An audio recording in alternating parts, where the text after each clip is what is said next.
নমস্কার বন্ধুরা, উড়ানের আজকের পর্বের রিভিউ নিয়ে আমি পৌঁছে গেছি তোমাদের সামনে। বাংলা সিরিয়াল সমাচারে তোমাদের স্বাগত জানিয়ে আজকের পর্বের রিভিউ আমি শুরু করছি। প্রিয়াঙ্কাকে তো পরিষ্কার বলে দেয় যে ওপরে আপনি এইভাবে যেতে পারবেন না, এই বাড়িতে আপনি এইভাবে ঢুকতে পারবেন না। এই বাড়িটা যেমন আমার নয় তেমন সোমনাথ মুখার্জিরও কিন্তু নয়। এই বাড়িটা হচ্ছে আমার ঠাম্মির, আমার বাবার, সুবিনয় মুখার্জি। কি বাবা, তাই তো? ওর বাবা বলে একদম ঠিক তাই। মহারাজ বলে এই তো হয়ে গেল, আবার কি? এই বাড়িতে ঢুকতে গেলে আপনাকে সমস্ত প্রশ্নের উত্তর আগে দিতে হবে, তারপর আপনি ঢুকতে পারবেন। সোমনাথ তো মা মা করতে করতে মায়ের কাছে যায়। মা, যা প্রশ্ন করার তুমি করো না, দেখো ওরা আমার সোনার উপরে কেমন মানসিক অত্যাচার করছে। মহারাজ তো প্রশ্ন করে, দলিল কোথায়, দলিলটা দিন। তখন মহারাজের মাও বলে, হ্যাঁ এই প্রশ্নটা আমারও, দলিল কোথায়, দলিলটা দাও। তারপরে প্রিয়াঙ্কা দলিলটা বের করে দেয়, কিন্তু মহারাজের হাতে দেয় না, দেয় পূর্ণিমার হাতে। মহারাজ পূর্ণিমার হাত থেকে নিতে যায়, কিন্তু পূর্ণিমা দেয় না। মহারাজ বলে আসল কি নকল এটা একটু দেখে নিতে হয়, হ্যাঁ দেখে নাও কিন্তু। তারপরে প্রিয়াঙ্কা এক এক করে ব্যাংকের লকারের চাবি, 50,000 টাকা সবটাই দেয়। বলে এই নিন দেখে নিন ভালো করে ব্যাংকের লকারের চাবিটা ঠিক আছে কিনা। আর এই যে 50,000 টাকা, মহারাজের বাবা তখন বলে টাকার নোটগুলো দেখে নে মহারাজ ভালো করে, এক দুটো নকলও হতে পারে, কিন্তু হয়তো সুদখোরের কাছ থেকে টাকা নিয়ে এসছে। প্রিয়াঙ্কা তখন বলে মনে মনে আর কি, মনে মনে বলে প্রিয়াঙ্কা তখন, বাইরের লোকের কাছে ধার ধানা করে নিতে গিয়ে আমার অবস্থাটা মানে যাতা হয়ে গেছে, পুরো টান টান পরিস্থিতি। সেই লোকগুলো আবার এই বাড়িতেই না এসে ধাওয়া দেয় কদিন পর। এদিকে পূর্ণিমাকে মহারাজ আসল নকল ভালো করে দেখে নিতে বললে পূর্ণিমা বলে, আমার জহুরির চোখ, কোনটা আসল আর কোনটা নকল, মানে পূজার দিকে তাকিয়ে নকল কথাটা বলে আর কি, সেটা আমি খুব ভালো করেই জানি। তখন পূজা মনে মনে বলে, হাসে আর কি, বলে যে আপনি নিজেকে জহুরি বলতেই পারেন, কিন্তু কোনটা আসল হিরে সেটা আপনি জানেন না, সেটা আমি আপনাকে অবশ্যই পাইয়ে দেব, মহারাজের কথা ভেবে বলে পূজা। এদিকে তো পূর্ণিমা আর কোনো কিছু প্রশ্ন না করে, যে কেন নিয়ে গেছিল হ্যানা ত্যানা কোনো প্রশ্ন না করে, বলে যে এবার তো সবকিছু দিয়ে দিয়েছে, এবার ওদেরকে ওপরে যেতে দে। মহারাজ তবুও কিছুতেই যেতে দেবে না, প্রশ্ন করে এগুলো আপনি কেন নিয়ে গেছিলেন সঙ্গে করে? তখন বলে সেফটি, ওগুলোর দায়িত্ব মা আমাকে দিয়েছিলেন, তাই ওগুলো সেফটির জন্য আমি নিয়ে গেছিলাম। তখন শিবরা হাসে, বলে লকারের চাইতেও তুমি বেশি সেফ নাকি? পূর্ণিমা আবার বলে ও যা করেছে বেশ করেছে, ভালো কাজই করেছে, এবার ওদেরকে ওপরে যেতে দে। মহারাজ তাও যেতে দেবে না, বলে তা দুবাই, এই গ্রামের আশেপাশেই দুবাই হয়েছে নাকি, নাকি মানে দুবাই টু কলকাতা একদম বাইক সার্ভিস শুরু হয়ে গেছে? তা কোন বাইক সার্ভিসে এলেন আপনি শুনি? প্রিয়াঙ্কা তো মনে মনে বলে যে সত্যি তো সে বাইকে এসছে, তাহলে কি মহারাজ তাকে মানে পেছন করছিল নাকি মহারাজ তার, এমনটা ভাবতে থাকে। চুপ করে থাকে প্রিয়াঙ্কা। মহারাজ বলে তা দিন, পাসপোর্ট ভিসা কি আছে এগুলো সব দেখান, আর লাগেজেও তো কোনো কাগজপত্র দেখতে পাচ্ছি না। আচ্ছা কাগজপত্র নাই বাদ দিলাম, টিকিটটা দেখান, দুবাইয়ের টিকিটটা দেখান। ব্যাস, প্রিয়াঙ্কা চুপ করে থাকে। কিন্তু অবাক করা কাণ্ড, পূর্ণিমা এগুলো কিছু দেখতে চায় না, বলে এগুলো কিচ্ছু দেখাতে হবে না তোমাকে, তুমি ওপরে যাও। মহারাজ তো জোর করতে থাকে, না আমি দেখেই ছাড়বো। সোমনাথ বেশি মানে মারার জন্য এগিয়ে এলে সোমনাথকে ধাক্কা দিয়ে ফেলে দেয় মহারাজ, কিন্তু পূর্ণিমা শোনে না। মহারাজ বেশি জোর করাতে, টিকিট দেখতে চাওয়াতে, মানে মহারাজের বাবাও টিকিটটা দেখতে চেয়েছেন, মহারাজ বলছে যে বাবা চেয়েছেন সুতরাং টিকিট তো দেখাতেই হবে, কোনো কথা আমি শুনবো না। তখন পূর্ণিমা কি করে, মহারাজকে এক চড় মারতে যায়। পূজা তখন চলে আসে সামনে, পূজা তখন এক চড় খেয়ে মাটিতে পড়ে যায়। পূজাকে দেখতে তখন মহারাজ শিব তার বাবা দৌড়ে যায়, কি হলো, আইস প্যাক নিয়ে আয়, আইস প্যাক নিয়ে আসা হয়। সেই সুযোগে পূর্ণিমা মানে ওদের বলে, প্রিয়াঙ্কাদের বলে যাও তোমরা উপরে চলে যাও, তারা উপরে চলে যায়। কি অবাক করা কাণ্ড, পূর্ণিমার মনে নাকি কোনো প্রশ্নই নেই তাদেরকে নিয়ে, এখনো নাকি তাদেরকে নিয়ে তার মনে কোনো সন্দেহই জাগেনি। এদিকে পূজাকে যখন চর মেরেছে, পূজা তো রেগে রেগে সোমনাথের দিকে তাকিয়ে আছে, পূজা কিন্তু মুখে একটাও কথা বলছে না। মহারাজের মনে তখন সন্দেহ হয়, এই আবার কোনো কিছু জানতে পারলো না তো, অন্যদিন তো কথার ফুলঝড়ি ফোটে, আজকে কেন চুপ করে আছে আর দাদার দিকে এইভাবে তাকিয়ে আছে? না পূজা, যদি কোনো সত্যি জেনেও থাকো তাহলে প্লিজ কাউকে বলো না, না হলে কিন্তু অনেক বড় বিপদ হয়ে যাবে। সেই বিপদটা যে কোন বিপদ সেটা এখনো জানা যাচ্ছে না। পূজাও সেই বিপদটাই জানতে চাইছে, কারণ এমন কি হবে যে তার মায়ের মারা যাওয়ার মতো পরিস্থিতি হয়ে যাবে। দেখা যাক আগামী দিনগুলোতে আমরা কি দেখতে পাই। এদিকে তো মহারাজ এবার ওপরে বারান্দায় বসে আছে, পূজা এসেছে এবার পেছনে লাগতে।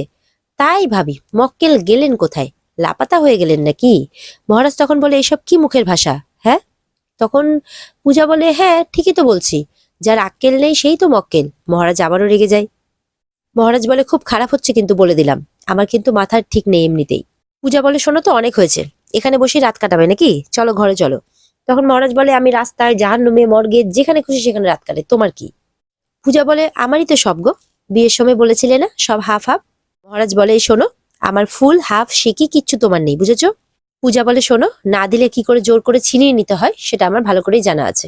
এদিকে মহারাজের হাত ধরে বারবার করে ওঠাতে থাকে, চলো এবার ঘরে চলো। মহারাজ বলে, দেখো এই এক জিনিস কিন্তু আমার মোটেও ভালো লাগে না, বলে দিলাম। পূজা বলে, তাহলে নতুন কিছু করো। মহারাজ অবাক হয়, বলে, হ্যাঁ চলো এবার খাটে চলো। মহারাজ অবাক হয়ে হাতটা সরিয়ে নেয়। মহারাজ বলে, তোমার মাথার স্ক্রুপগুলো না হয় ঢিলা হয়ে গেছে, তুমি কি এবার আমার কোমরের স্ক্রুপগুলো ঢিলে করতে চাও? ওই পোড়া খাটে ঘুমাবো? পূজা বলে, তার নতুন একটা ব্যবস্থা করো না। তখন মহারাজ বলে, ওটাই তো আসল সত্যি জীবনের, পোড়া খাটটাই, ওটাই আমাদের জীবনের সিম্বল অফ লাভ। তখন পূজা বলে, কি বললে? Symbol of love? বলে, না না না। মহারাজ বলে, না না, ওসব আমি একদমই বলিনি, আমি বলতে চেয়েছি যে এটা হচ্ছে আমাদের সিম্বল অফ রিলেশনশিপ, বুঝতে পেরেছো? পূজা তখন বলে, ও আচ্ছা আচ্ছা, আমাদের সম্পর্কের স্মৃতি, ওটা চিহ্ন, যে আমাদের সম্পর্কের মতো ওটাও পুড়ে গেছে, ঝলসে গেছে, চাপ দিলে ভেঙেও যাবে। পূজা তখন বলে, ভেঙে যাবে? তুমি ভেঙে দিতে চাও? সত্যি করে বলো না, আমাদের সম্পর্কটা তুমি রাখতে চাও না? মহারাজ চুপ করে বসে থাকে। মহারাজ বলে, আমি কেন চাইবো, তুমি তো চাও, সেই জন্য তো ডিভোর্সের অ্যাপ্লিকেশনটা দিয়েছো তুমি। পূজা বলে, কি আমি? মহারাজ বলে, হ্যাঁ, তে তো সত্যি তো আর হজম হয় না। পূজা বলে, দেখো, এই কঠিন কঠিন সত্যি বলে না, মানে বাক্য বলে না, এই আসল কথাটাকে তুমি ঘুরিয়ে দিও না। আমিও আজকে এই ডিভোর্স অ্যাপ্লিকেশনের সত্যিটা জেনেই ছাড়বো। এই বারবার করে আমি দিয়েছি আমি দিয়েছি এই কথাটা আমাকে আর শুনতে মোটেও ভালো লাগছে না। শোনো, তুমি আমাকে ডিভোর্স অ্যাপ্লিকেশন দিয়েছিলে বলে আমি এই বাড়ি ছেড়ে চলে গিয়েছিলাম। মহারাজ বলে, এই তুমি গ্রামে তোমাদের বাড়ির ওখানে যাত্রাপালা করতে না? নাহলে এত বানিয়ে বানিয়ে মিথ্যা কথা কোত্থেকে আসে? হ্যাঁ, কই দেখি, ওঠো তো, দেখি কি নেশা টেশা করেছো নাকি? দিয়ে দেখতে থাকে আশেপাশে কোনো গন্ধ বেরোচ্ছে কিনা। পূজা তখন এই সুযোগে মহারাজকে জড়িয়ে ধরে আর বলে, আমার চোখ দুটো দেখে তোমার কি মনে হয়? মনে হয় যে আমি তোমাকে ডিভোর্স দিতে পারি? এটা মনে হয় তোমার যে তুমি না বললে আমি এই বাড়ি ছেড়ে চলে যেতে পারি? ডিভোর্সের অ্যাপ্লিকেশনটা তোমার ঘরের বিছানাতে রাখা ছিল, সেখানে তাও আবার তোমার সিগনেচার করা। মহারাজ বলে, ছাড়ো আমাকে, ছাড়ো। পূজা বলে, না, আগে সত্যিটা বলো, তারপরে আমি তোমাকে ছাড়বো। তারপর মহারাজ জোর করে হাতটা ছাড়িয়ে নেয় আর বলে, যাও নিয়ে এসো ডিভোর্স পেপারটা। তখন পূজা বলে, আমি তো সেটা আনতে পারবো না। বলে, কেন আনতে পারবে না? বলে, সেটা মায়ের কাছে রাখা আছে। বলে, বাহ, সাইকেলের পেছন দিকে ওই খাজা আপেলটাকে বসিয়ে ঘুরতে পারো, আর নিজের সঙ্গে করে একটা ওই ডিভোর্স পেপার, তুমি যেটা মেন ইম্পর্টেন্ট পেপার সেটা রাখতে পারো না, তাই তো? ডিভোর্স পেপারটা আনতে গেলে এখনই দুধ কা দুধ আর পানি কা পানি করে দিতাম আমি। মহারাজ বলে, এবার আমি একদম তোমার সত্যিটা ধরে ফেলেছি, তুমি একটা পাক্কা মিথ্যেবাদী। পূজা তখন বলে, এই শ্রীমান শ্রীযুক্ত মহামান্য মাননীয় মাথা গরম মনুষ্য মহারাজ মুখার্জি। মহারাজ তো শুনে একদম আঁতকে ওঠে, এত বড় নাম, এই মুখটা না একদম সামলে কথা বলো, বলে দিচ্ছি। আমি তোমাকে কি মিথ্যে কথা বলেছি? হ্যাঁ, তুমি তো আমার কাছ থেকে সবকিছু লুকো, এই যে বাবার অ্যাক্সিডেন্টের ঘটনাটা, তারপর ওই এখন প্রিয়াঙ্কা ফ্রডকে নিয়ে পারদ চড়িয়ে চলছো। শোনো, ওই প্রিয়াঙ্কা ফ্রডের সত্যিটা লুকিয়ে রাখলে কি ভাবছো তুমি কেউ জানতে পারবে না? আমি জানি যে ওই ফ্রডের একটা মেয়ে আছে। এটা শুনে তো মহারাজ অবাক হয়ে যায়। তার নাম মিছরি, আর ওই শিবানী মাসিমা সে হচ্ছে তার মা। আর এটাও জানি যে আমার মা সেজে ওই শিবানী মাসিমাকে নিয়ে গেছিল ওই ফ্রড প্রিয়াঙ্কা থানাতে। মহারাজ তো একের পর এক এই ব্যাপারগুলো শুনে একদম অবাক হয়ে যাচ্ছে। সে তো ভাবতেও পারেনি যে পূজা সবটা জেনে গেছে। কি ঠিক বলছি তো? মহারাজ বলে, বাবা, একদম তো পাই টু পাই। মহারাজ বলে, না না, আমি যা যা সন্দেহ করেছিলাম তুমি সব জেনে গেছো, আর এত জেনে গেছো যে দুদিন পর জানতে জানতে একবারে জানো আর বলে থেমে যায়, আর মুখ থেকে কথা বলে না। কারণ পূজা রেগে তখন মহারাজের দিকে তাকায়। পূজা বলে, কি? মহারাজ বলে, না না, কিছু না আর কি। মহারাজ বলে, তাই এরপরে তুমি আর কি জানতে চাইছো? কি প্ল্যান তোমার শুনি? পূজা বলে, তোমার অতীত। মহারাজ এবার সিরিয়াস ভাবে রেগে যায়। পূজা বলে ধমকে ওঠে। পূজা বলে, শোনো, রাগ দেখিয়ে আমাকে থামানো যাবে না, আমি এমনিতে অনেক কিছু জেনে গেছি, বাকিটাও জেনে যাব। মহারাজ তখন পূজার হাত ধরে বলে, এই কি জেনে গেছো তুমি? পূজা বলে, আমি বলবো না। কি করবে তুমি? মহারাজ বলে, বলবে না? এর আগের দিন বলছিলে না আমি তোমাকে মারছি, বেল্ট খুলে মারছি, ওগুলো সব সত্যি হবে। পূজা বলে, তুমি আমাকে মারবে? বলে, হ্যাঁ মারবো, যেটা আমি স্বপ্নেও ভাবতে পারি না, কোনো নির্দোষ মানুষের সাথে করতেও পারি না, সেটা আমি করব, কারণ আমার কাছে আমার মা সত্যি। পূজা বলে, এই তো পেয়েছি। এই কথাটা কেন বলছে? এবার কেঁদে কেটেই জিজ্ঞেস করি। পূজা এবার কেঁদে কেঁদে জিজ্ঞাসা করে, সত্যি মারবে? মহারাজ বলে, হ্যাঁ মারবো, কারণ তোমার এই খেলা খেলতে গিয়ে যদি আমার মার জীবন মরণ নিয়ে প্রশ্ন ওঠে তাহলে কিন্তু সত্যি মারবো, আর তার ফল হবে সাংঘাতিক। মহারাজের বউ মানে পূজা বলে আর কি, কিন্তু সত্যি কথাটা জানতে গেলে তো মা খুব খুশি হবেন তাই না? মহারাজ বলে প্লিজ এবার নিজের মুখে কুলু পাটো, কারণ এরপর যদি কোনো কিছু হয় আমি কিন্তু তোমাকে ছেড়ে কথা বলবো না। পূজা মনে মনে বলে, ইস এক্ষুনি জানতে পেরে যাচ্ছিলাম, আরেকবার চেষ্টা করি। তখন বলে আচ্ছা আমি যদি তোমার মায়ের সাথে কথা বলি? বলে এই পূজারিনী মুখার্জি, তোমাকে কিন্তু আমি এই বাড়ি থেকে ঘাড় ধাক্কা দিয়ে বের করে দেবো। এই ব্যানার্জি থেকে মুখার্জি হওয়ার প্রসেসটা ঠিক যতটা ছোট, তার থেকেও প্রসেস ছোট করে দেবো মুখার্জি থেকে ব্যানার্জি হওয়াতে। পূজা বলে তুমি এই কথাটা আমাকে বলতে পারলে? বলে হ্যাঁ, তুমি একটাও কথা শোনো না তাই আমি বলতে বাধ্য হচ্ছি।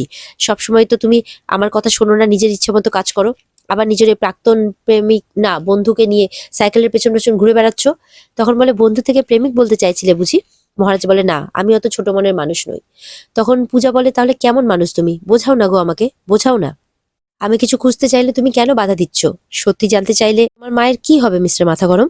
পূজা বলে তোমার মা আনন্দ পাবেন যখন উনি জানতে পারবেন যে তুমি আসল দোষী নও। আসল দোষী বলতে গিয়ে থেমে যায় পূজা। মহারাজ অবাক হয়ে যায়, পূজার দিকে তাকিয়ে থাকে।